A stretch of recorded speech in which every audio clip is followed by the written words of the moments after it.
اینم که میگن جسارت به همسر جسارت به خودشه، این اگر اینجور باشه اول اشکال به خود خدا وارده. ضرب الله مثلا للذین کفروا امرأة نوح و امرأة لوط کانتا تحت عبدا من عبادنا صالحا فخانتاهما. میگه دو پیغمبر دارم، همسرشون نه فقط کافر، خائن. اگه بگیم همسر فلان پیغمبر خائنه، اون یه مقوله است، اون یه مقوله دیگه است. اون یه همسری یک خانمی است کافر، اون یه همسری نوح پیغمبر اولوالعزم. نوح پیغمبر از اولوالعزم هست. خدا من در قرآن سوره براش نازل کرده، سوره هود و سوره نوح و جای متعدد دارای طوفان و کذا و کذا. زن لوط هم همینجور. لوط هم پیغمبر از پسر خاله ابراهیم است، اونم از بزرگان است. اما قرآن کریم صریحا می‌فرماید همسرشون خانتاهما، به شوهرانشون خیانت کردن. حالا خیانت چیست دیگه این سخن بگذار تا وقت دیگر تفسیر رو ببینید. از اون ور فرعون، آسیه زن فرعونه.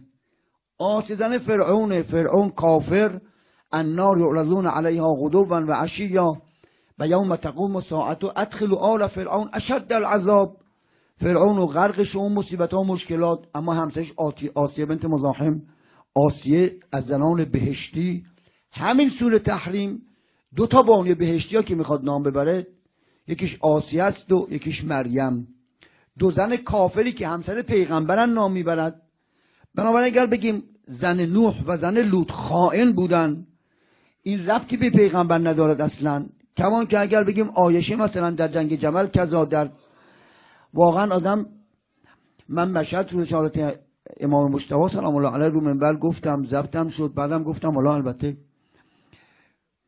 نمیدونم چی آدم بگه، واقعا کامل بهایی که این مرد عمادالدین طبری قدس الله تربته به امر بهاءالدین جوینی بعد از اینکه شیعه شد به دست این مرد این کتاب رو نوشته. بسیار کتاب نفیسی است، بسیار متقن و معتبر است. ایشون نقل میکنه اول تیری که به جنازه مبارک امام مجتبی شلیک شد عایشه زد. بعد از آنی که آقا امام مجتبی شترش در جمل پی کرد، خورد به زمین، گفت کی بود اینجوری من زد به زمین؟ گفتن امام حسن مجتبی سلام الله علیه بود. گفت به حسابش میذارم، وارد شد و اینجوری کرد که میدونید و دیدید و شنید. ضرب الله مثلا للذين كفروا امرأة نوح وامرأة لوط كانتا تحت عبدين من عبادنا صالحين فخانتاهما فلم يغنيا عنهما من الله شيئا وقيل ادخلا النار مع الداخلين.